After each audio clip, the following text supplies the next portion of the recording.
Okay, so what I'm going to do here is I'm going to change the Holley plug to a 3-wire plug. So this is the Holley coolant temp sensor plug. It's just one of these basic 2-wire guys. So I'm taking the end of it, pulling the end off, and then I'm going to depin it, and I'm going to put this 3-wire on it and leave the pigtail for the coolant to go back to the computer. Pull one wire out, I'll pull the second wire out, and it doesn't matter what order these go in, as long as they go in the top 2 wires on the plug. So you have 2 that are facing the same direction on the top, and then you have 1 that's on the bottom, so that's going to be the extra signal wire out, and then the top 2 just resistance based, so they can be either way, it doesn't matter.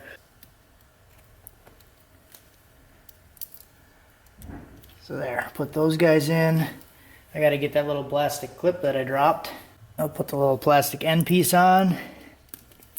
So now I have a 3-wire plug on the Holley harness with an extra pigtail coming out that'll tie back into the coolant signal wire going back to the factory ECU. So what I'm actually gonna do now, I pulled the little jumper out of here, and this is the factory ECU plug. I'm just gonna take the yellow wire out, that's the signal wire. It goes to pin 74 on the blue plug, coolant temp signal. So I'm going to take that pin out and then just put it in the 3-wire plug, and then that should be good. Alright, so I started working on my crank signal. So my original plan, I talked about in the previous video, was I was going to take this crank signal and I was going to splice it in the harness here. But when I split the harness open, I realized that I can't, because this is it's all shielded. All of the crank wiring and stuff is inside these gray bundles, which I'm not going to cut that. So then I started brainstorming a different method of going right from ECU plug down to ECU plug, but I didn't really want to cut and add another wire there. So what I'm going to end up doing is making a splitter, and Matt from Sloppy did a couple cool versions of this using actual crank plugs. So he went and bought the female end and ended up making like a crank splitter. So what I'm going to do is something similar to that, but I'm going to use the O2 sensor plugs. So there's a female end that came down from the harness. This one actually plugged into the O2 sensor, the factory O2 sensor. So what I'm going to end up doing, because this plug has the same type of pin as the crank sensor plugs, I'm going to depin the plug. Basically going to take the crank signal wires from each ECU, pin them into this plug, and then I'm going to make a splitter with this. So I'm going to strip and crimp these into 1 wire that has this style pin on it. So I'll be able to take this 1 pin it into the crank sensor, and then it'll split to both factory wires from the factory harness and the Holley harness, and then I don't have to modify either of the harnesses. So obviously I'm not really too concerned about cutting the factory harness because it's already cut, but I really don't want to modify the Holley harness if I don't have to, because that's kind of what's primarily running the engine and everything. So I don't really want to cut any of that stuff. So basically I'll just depin it. I'll show you what I'm doing. Okay, so here's what I got so far. Basically just took a barrel crimp and then I'll heat shrink that thing. This plug will go into the Holley crank sensor plug where the signal wire comes out, and then it's going to come out, it'll split it. One will go to the Holley and then one will go to the factory computer. And then because the signal wires on both harnesses share the same plug, I'll just be able to depin them from the plug and then put them in there. Okay, so here it is all finished. So now I have to go down and take the starter off so I can get to the crank sensor. And then I'll depin the factory and the Holley signal wires, plug them right in here, and I'll try to show you what it looks like when it's done. But it's really tight down there. That's why I was kind of reluctant or hesitant to go down there and do it again, because I took the starter off before and it took me like 20 minutes to get the starter out of the way to get the Holley sensor on, or the Holley plug on. So I'm going to go do that again and report back. Well, here's what this setup looks like. So this is from the Terminator. We have your power and ground coming in, and then you have the signal wire coming out, and then it'll get split. One goes back to Terminator, and then I'll put it down there, plug it in, and then I'll have to depin the factory and then plug it back in there, and then it should be good. All right, quick update before I get too far. So I got everything pretty much finished here. I did take all the wiring that was coming out of the harness back there. I took all the loom and the tape off, and then basically ran all the wires back through this way. The power tap I left in the same spot because it has a ground that goes backwards. but the other wires all came from the ECU. So that was the fuel pump wire, there was like a tack wire, I think it's the tack wire, and the input-output harness. I ran it all the way back, and then I folded it all in this section and then ran it back this way. So ran it all along in the harness down there. So now my input-output harness is right up here, right by the ECU, instead of halfway through the harness hanging. It was right by the power tap right there. So I ran that all the way back, and then I have the fuel pump wire, and then I just snipped off this blue-white wire. That was for, I think that's what's for the tack. So just kind of hid everything, so I didn't have a bunch of plugs and extra wires. I did connect my fuel pump wire. Now I just have some switch 12 volt, which I'm going to go to the bottom of the fuse box. These are both going to be for the brakes. One's for the transmission for the torque converter lockup release, and the red-white wire is for the drive-by-wire throttle body, which I might not hook up because I won't be able to foot brake it then, because it says it wants to see like 10% throttle, less than 10% throttle if you're on the brakes. So if you're on the brakes, it won't allow the throttle to open. It's like a safety thing, but then you wouldn't be able to foot brake it. The 12 volt constants I'm going to bring to this terminal on the fuse box up here. And then I did run the main power. You can barely even see it, but I did run the main power back there. So it plugs into that. Plugs into that plug there, comes back this way, and then I ran the grounds inside of that loom. So those two ground wires, I ran those grounds inside this loom. Goes up through here, goes under, and then gets tucked underneath. And then you can see that I crimped and put the heat shrink on, so you have the two small grounds and then this goes right to the battery. I did end up modifying the post a little bit. I took both of the rubber boots off, and then I just ran a different bolt inside there, so I was actually able to get some threads on it. The original setup with the boot and the bolt that's on there wasn't long enough, and then it actually started to strip the thread on either the battery or the bolt. So I would get it enough to like snag a couple threads, and then it would go loose. So I just took those things completely off there, found a different bolt, and then now I have a nice solid connection for the main power for the battery. So I'm going to keep plucking away here. I didn't even touch the throttle body yet. Hunter said he might have a throttle body for me, so he's going to look, and if he has one and there's one local, I might just throw it on. I might just throw the other one on instead of messing with trying to convert it. But other than that, I have two grounds. I got to do the two grounds in the back, and then we should be pretty close. So I'm going to get these buttoned up, and I'll clean it up, and we'll come back in a bit. All right, so hard to see because there's a lot of red and pink down here, but I did solder and heat shrink on one of the pink wires. Two separate pink wires, actually. So what I did was I used a multimeter, and I tested between the two pink wires to make sure there was no continuity between the two. Because one's for the transmission, one's for the ECU. And it does say in the instructions that they should be on two separate 12 volt switch sources, because it could backfeed power to the transmission could backfeed power to the ECU and not shut the car off when you turn the key off. So that's what it says. So that's why I did that. Other than that, I'm ready to put this thing down. But what I think I might do first is the brake switch. I got to wire a relay in for the brake switch or figure that thing out. So I might hide a relay inside here before I put it back down. All right, so that's pretty much that for the wiring. Do have the fuse panel back in there. See the harness kind of come around, and then the ECU is right over here. I did loom all the wiring that I could loom. Here is the input-output harness, so I have easy access to that thing. I still got to mount that. I might extend one of these bolts or make a bracket off of the tack module there and kind of secure this thing, but the wiring holds it in place pretty decent. Like, you could probably get away with just a zip tie to keep it from bouncing around. But next step is I want to see if it cranks. So I'm kind of nervous because I didn't test anything, which honestly I probably should have been doing that the whole time, like testing stuff as I was hooking it up. But hopefully it's going to go well. Hopefully it'll work. So I don't have the injectors hooked up yet. I do have a drive-by cable throttle body, because the main harness still has all of the stuff for the cable throttle body, so it still has the idle air, and so like there's the idle air plug and it has the TPS plug. So what I could do is plug those in and then run the wizard with drive-by cable throttle body on the outside, and then just do the TPS reset to see if it runs. So if it cranks, I might go ahead and do that. Let's see if it cranks. All right, so this will be like legit first time. See what it does. I'll turn the key forward. I'll probably check in the fuse box and see if the Terminator turns on. All right. So we do have blower. We do have the AC. It shows that it's on. Let's see what else we got.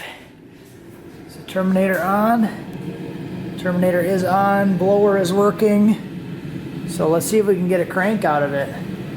All right, so we got a light blinking. I was looking for my multimeter and I wanted to check the voltage. So I went to go pull the key out. Now watch this.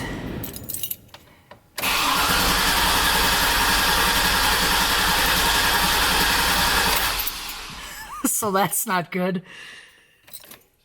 It doesn't crank when I have the key forward, but when I pull the key out,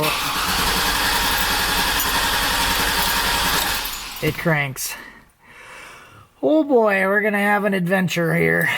All right, so I have a hunch. Remember the grounds that I mentioned like 1,400 times during these videos that I had to hook up? I didn't do that. So you can see one of the ground rings sitting right there.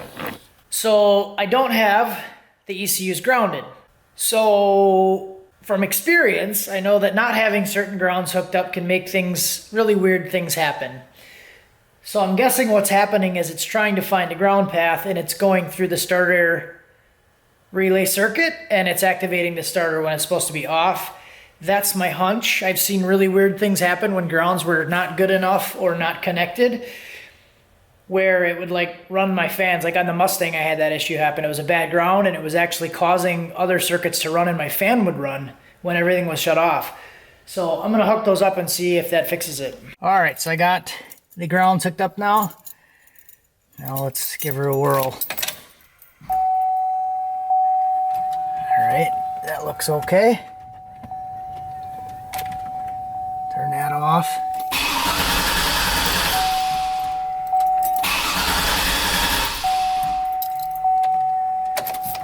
Perfect. That seems like it's working pretty good now. I'm gonna key on. I'm just gonna make sure that the Terminator is on. Yeah, the light's not blinking now. So it was definitely freaked out because I didn't have the grounds hooked up. Now let's check the handheld. See if I got handheld. I didn't even take it out of the plastic yet. All right, we got handheld, perform auto set. All right.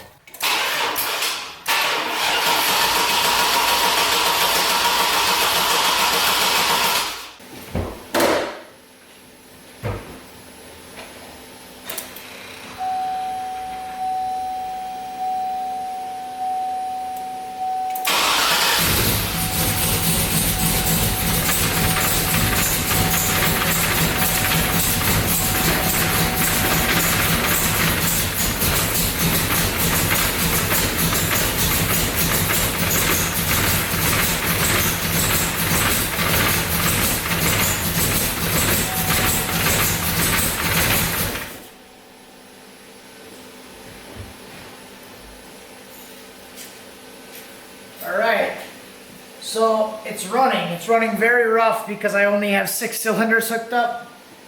But it is running. The tack worked on the screen. I did get a video with the phone inside. It does work. So I think I have an issue with my the wiring for the fuel pump. So I had to put a jumper in for the fuel pump. And I think I just need to charge the battery a little bit because it kept losing the tune. It was really weird. It would I would load it and then I would try to start it, it wasn't starting, and then I realized I didn't have any injector pulse, so I checked it with the Noid light and no injector pulse. And when I turned it on, I looked at the handheld and it said disabled on everything. So then I reloaded the tune, the same bass tune that was in there. I just re-uploaded the ECU and then it didn't say disabled on the screen anymore. I cranked it. I had injector pulse verified with the Noid light. And then I quick threw some injectors on I have an EV1 connector. So what I did was I just chopped off the truck injectors and I stripped the wires and I just stuffed the injector wire inside the EV1 plug so I could use the truck injector plug. So that's why I was like really running like shit, because I only have 2 injectors on this side and 3 injectors on the passenger side hooked up. I just wanted to make sure everything was like working and it would actually start. So I do have to get the drive-by-wire stuff figured out. I did repin everything from the 8-pin to the 6-pin, and it doesn't read anything. So I might have to get a different throttle body and a different pedal to make it work. So I tricked it. That's why I got the intake up on here. I tricked it by doing the TPS auto set with the drive-by cable throttle body. So technically the file that's in there is set up for drive-by cable. I just put that on there and then tricked it with the throttle body, and it took it and it starts and runs. So other than that, I think all of the wiring is good. I might have to check like I said, the fuel pump wiring, because I don't think it's getting fuel. I could try it once. I'll put the relay in and I'll try it. I don't think it's getting fuel with the computer.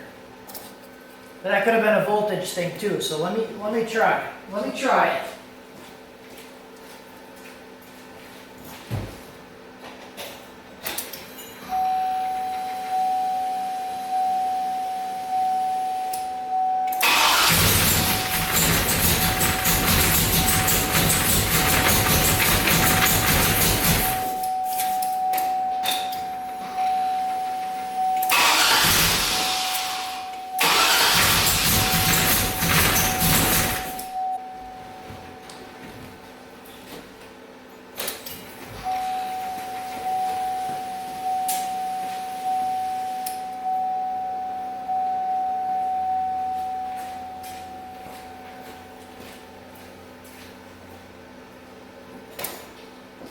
So I'm pretty sure the fuel pump circuit is good.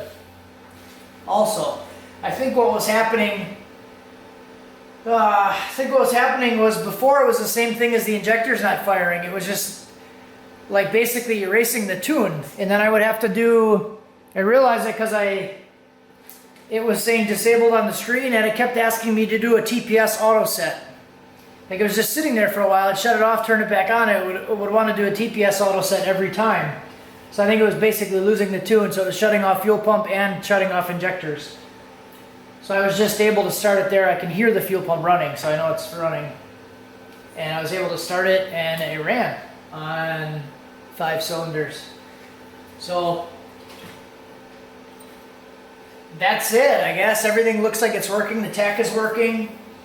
I still have to hook up like oil pressure, but I'll probably do that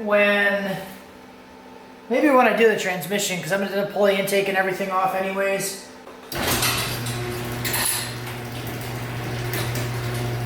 So open a garage door, get some air in here.